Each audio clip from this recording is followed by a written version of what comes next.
A vivir que son 2 días. Javier del Pino. Don't you know, we're talking about a revolution. It sounds like a whisper. Don't you know, we're talking about a revolution. It sounds like a whisper. While they're standing in the welfare lines, crying at the doorsteps of those armies of salvation, wasting time in the unemployment lines, sitting around waiting for a promotion. Don't you know, talking about a revolution sounds Pues yo no sé, Ramón, qué revolución puede haber cuando salgamos de todo esto, ¿no? Y igual somos tan torpes como humanidad que pasaremos de aplaudir a los médicos a aplaudir a los futbolistas sin acordarnos de lo que hemos pasado antes, ¿no? No dudes que eso va a ocurrir. No sé cuánto durará esto entre crisis sanitaria, crisis económica y poscrisis económica, pero es una gran oportunidad para que cada uno resetee un poco su punto de vista, ¿no? La vida que lleva, sus valores, ¿no? Lo que es importante y lo que no lo es. Pero como sociedad en conjunto no creo que consigamos grandes cosas. Hemos desaparecido de las carreteras y de las calles en 15 días y sale la naturaleza por todos los sitios. Este planeta está deseando que nos vayamos. Somos un cáncer que le ha salido al planeta, como decía Waldo Los Ríos. Sí, lo que pasa es que en Madrid, por ejemplo, no hay boina de humos, pero sigue habiendo una boina encima de algunos políticos, por lo que escuchamos de vez en cuando. Eso también no lo corrige la falta de tráfico. Alguna vez hemos comentado en ese repaso a la prensa local que hacemos con Íñigo Domínguez, cómo, dependiendo de la edad de la persona que escribe una crónica en un periódico, la edad en la que se te considera mayor varía mucho. Tú puedes encontrar un titular en el que de repente lees un anciano de 52 años se ha perdido, no sé qué. Claro, si la persona que lo ha escrito tiene 22, seguramente 54 le parece lo mismo que 84, que 94, que 104. No sé a partir de qué edad se puede usar la palabra anciano, Ramón. Teóricamente a partir de los 70 se puede decir que es gente mayor, pero hay otra visión mucho más inteligente, es que uno empieza a ser viejo cuando depende. Cuando depende de alguien, ¿no? De la ayuda de alguien. Y uno de esos dramas que comentábamos al principio, ¿no? Esas imágenes que uno casi quiere evitar para no tener que racionalizar lo que está pasando, es el de la muerte en las residencias, ¿no? Esa tragedia de puertas para adentro, esa soledad en la que la gente va perdiendo a las personas con las que ha comido el día anterior en los comedores de las residencias, ¿no? El domingo pasado hablábamos del profundo respeto hacia los mayores que existe en las sociedades orientales, nos lo contaba Mónica García Prieto, ¿no? Y esa veneración a sus ancianos ha hecho que se hayan preocupado mucho por preservar sus vidas y evitar contagiarles. Y es algo que no ocurre en Occidente, porque aquí la vejez está mal vista, Ramón. Sí, después también las residencias han sido un negocio. Aquí en Madrid, desde luego, supongo en otras comunidades no gobernadas con el PP no ha sido muy diferente. No hay una cultura del cuidado. Vivimos una cultura líquida, como decía Bauman, donde todo es joven, todo es guapo. Ves la publicidad. A mí la publicidad, para mí ya no existo. Yo no existo en la publicidad. Solo sale gente joven. O vas por la calle, cuando podíamos ir por la calle, veías una terraza, yo recuerdo esas cosas, y la terraza estaba llena de gente joven, entonces te sientes un poco expulsado. Eso es un poco el día a día aquí en la sociedad nuestra. Recuerdo que nuestro invitado, cuando conversamos con él hace unos años, nos contaba que un anciano es el resultado de un largo proceso vital y que la tercera edad debería ser una etapa de plenitud, de abrirse al mundo, de enseñar a los demás lo aprendido. Es Francesc Torralba, es filósofo, es teólogo y es autor del libro Elogio de la madurez. ¿Cómo estás, Francesc? Buenos días. Buenos días, ¿qué tal estáis? Yo no sé si a lo mejor me he pasado diciendo que la vejez tiene mala prensa en nuestra sociedad, ¿no? Que no está bien vista, creo que he dicho, pero comparándolo con la veneración que se la dedica en otras sociedades culturalmente diferentes, como la sociedad oriental, sí que parece que intentamos evitar ver la vejez, ¿no? A ver, yo creo que no exageras. Además, todos los sociólogos y analistas de nuestras sociedades lo ponen de manifiesto. Lo que hay es una idolatría de la juventud como etapa ideal, como etapa arquetípica, y por otro lado hay una especie de desdén, desprecio, incluso diría actitud despectiva en torno a lo que es la ancianidad. Incluso la palabra ageísmo es una palabra que circula en los foros y en los congresos y que representa esta discriminación por el mero hecho de ser mayor, no simplemente por lo que has hecho, has dejado de hacer, sino por el hecho de tener más edad que otros. ¿Eso tiene que ver con el culto a la imagen de la sociedad actual? Sí, en efecto. Es decir, lo que hay es un culto a la imagen, un culto a la juventud, un culto a la velocidad, y eso lo encarna generalmente la juventud. También un culto a la audacia, un culto al emprendimiento. En cambio, lo que tiene que ver con la sabiduría, el pozo de los años, la experiencia, la capacidad de consejo, todas estas habilidades o competencias que asociamos a la edad de la ancianidad, pues eso está en descrédito, o esto simplemente se olvida, o lo tenemos debajo de la alfombra o detrás de una cortina. Hay unas actitudes que se manifiestan de un modo muy claro en la vida pública de nuestro ámbito cultural, ¿no? Otra cosa, como decías, es en otras culturas, no solo en el ámbito del Extremo Oriente, sino también en culturas africanas o culturas que están muy alejadas de nuestro parámetro cultural. El otro día conversaba con Juanjo Millás y yo contaba lo mucho que me duele escuchar titulares del tipo han muerto 500 personas, pero la mayoría son de más de 70 años. Ese pero es muy doloroso, ¿no? Y dice mucho de lo que pensamos de ellos. Sí, no hay un tratamiento equitativo, ¿no? Eso de que todos los seres humanos son iguales en dignidad, que es una de las tesis nucleares de la Declaración Universal de los Derechos Humanos, pues observas que en el tratamiento, en el modo de acercarse a una tragedia como la que estamos viviendo, pues hay actitudes mucho más permisivas y actitudes mucho más rigurosas cuando hablamos de jóvenes o hablamos de ancianos, ¿no? Y eso se observa, y en crisis de esta naturaleza pues aflora de un modo espontáneo. Ramón. Pues hay un run, sobre todo en el mundo capitalista, hemos visto en Estados Unidos, en Inglaterra, y de alguna forma en Holanda, que es un poco una especie de eugenesia, ¿no? Que los viejos se dejen morir para no tener que parar la economía. Es muy justo una generación que en el caso de Estados Unidos ha vivido la Segunda Guerra Mundial, que ha construido este país de nuevo, o las generaciones españolas que han vivido la posguerra. Es terriblemente injusto ese run de fondo.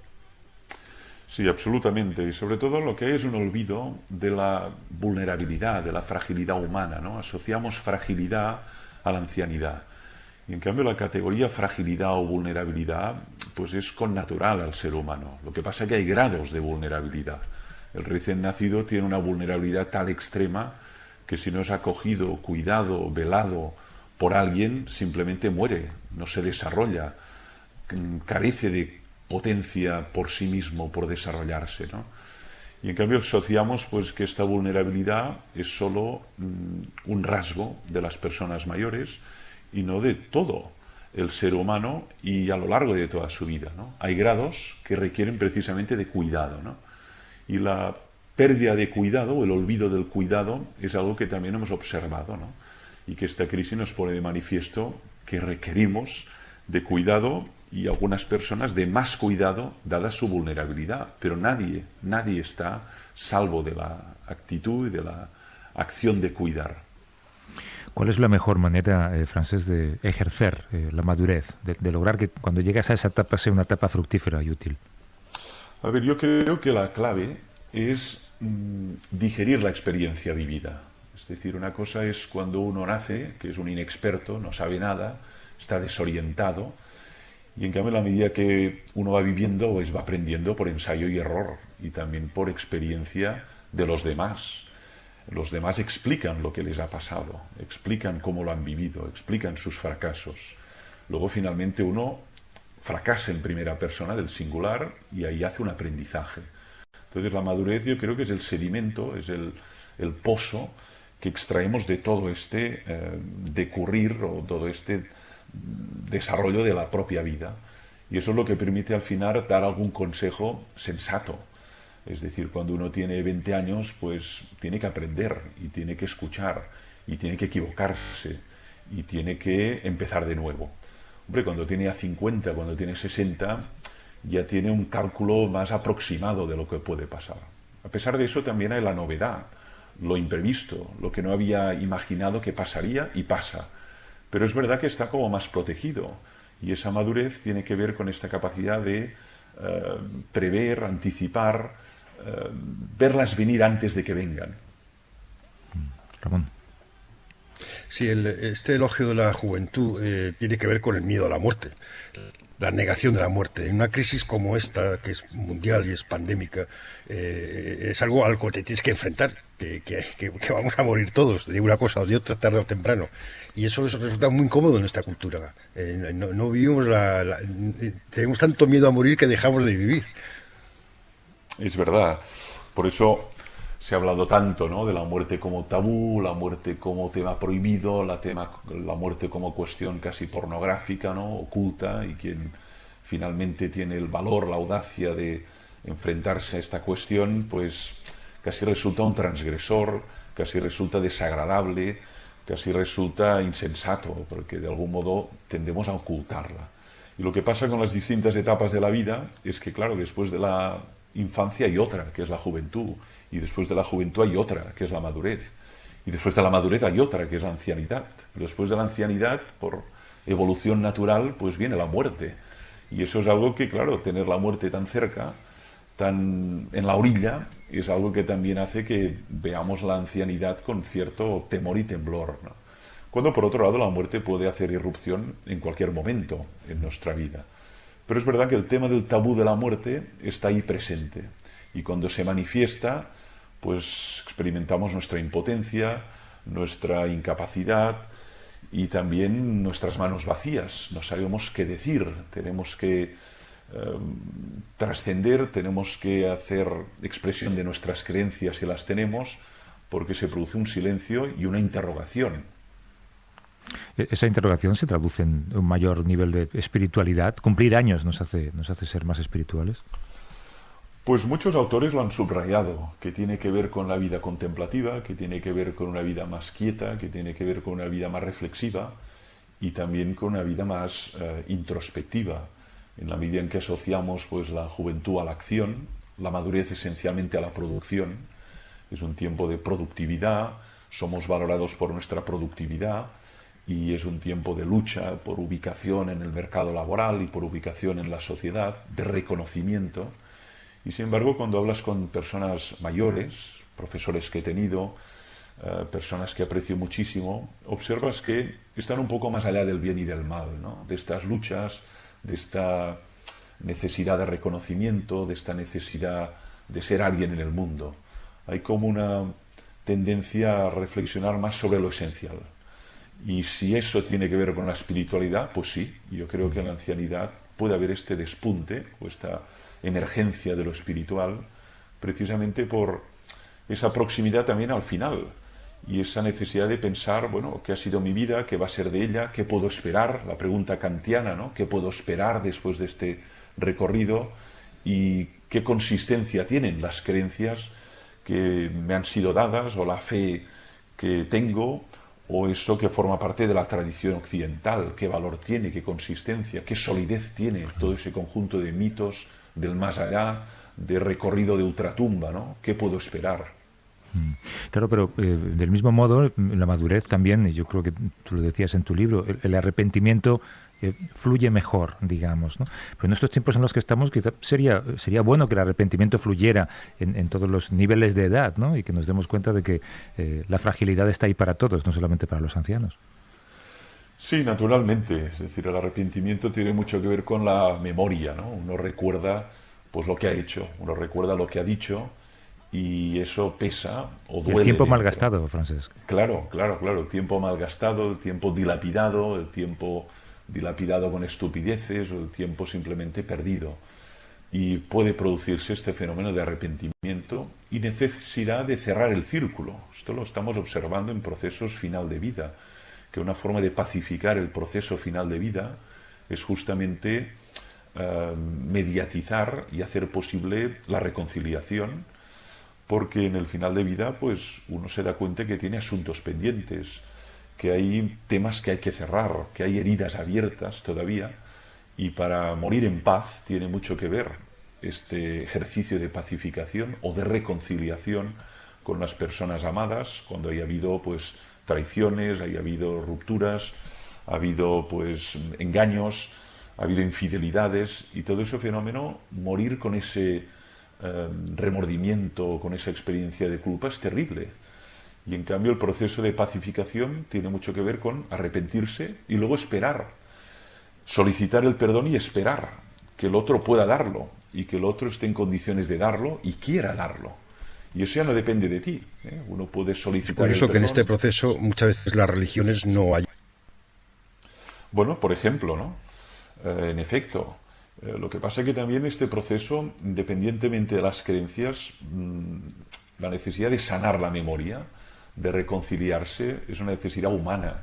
Luego puede ser ritualizada, puede ser acompañada con unos textos, puede ser articulada a través de un sacramento, pero la necesidad de cerrar el círculo, de poner paz a la vida, de poder reconciliarse con una hija con la que tuve pues una ruptura, con un hijo que se marchó, con una ex con la que acabamos mal, con un compañero de trabajo en el que hubo pues un mal desarrollo de esas funciones, eso es una necesidad compartida.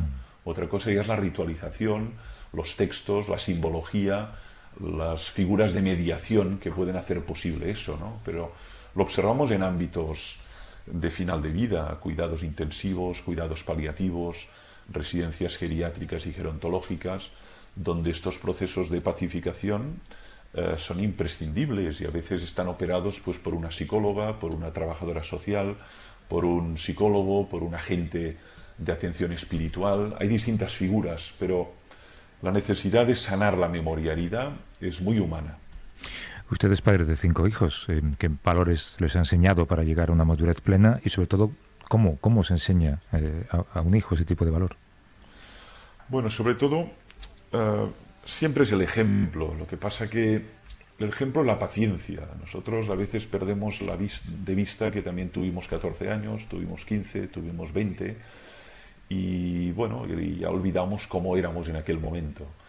Y por lo tanto hay como un desfase, hay como una especie de asimetría de experiencias humanas. Eso es lo que pasa cuando cenamos juntos, cuando vamos de excursión juntos, ahora que estamos compartiendo tanto tiempo juntos en nuestros pisos, en nuestras casas, que observas que hay una gran asimetría de experiencias, ¿no? Un desfase. Entonces, esto representa que, bueno, uno tiene que dar ejemplo de lo que vive, de lo que siente, de cómo se enfrenta a esta situación, pero tiene que aceptar que el otro tiene que desarrollarse, tiene que evolucionar. Y lo que no hay es espera. Lo que caracteriza también nuestro mundo, además de la cultura líquida, que decíais también, es la intolerancia a la espera, la muerte de la paciencia, es decir, no estamos para esperar nada, lo queremos ya. El inmediatismo nos lleva a querer el objeto de deseo ya, y en cambio el objeto de deseo tarda tiempo. Y esperar que el hijo madure, que entiende, que sea capaz de contenerse, de reflexionar, de no tener una salida, pues eso, ¿no? Primaria o visceral, pues bueno, hay que esperar a que tenga 30 años, o igual a 40 años. Fíjate, ya me duele que hables de falta de paciencia y tener que cortar esta conversación deliciosa. Creo que tenemos una desconexión en marcha. Francesc Torralba, que es filósofo, es teólogo, es autor del libro Elogio de la Madurez, publicado por New Books. Te agradecí mucho aquella conversación y te agradezco también el sosiego que nos proporcionas en esta conversación que hemos tenido hoy. Un abrazo fuerte, cuídate mucho, Francesc. Muy bien, igualmente. Gracias a todos. Un abrazo. Chao. Hasta luego, Ramón. Un abrazo fuerte. Chao. Yes, finally the tables are starting to turn. Talking about a revolution, oh no. Talking about a revolution, oh no. Talking about a revolution, oh no.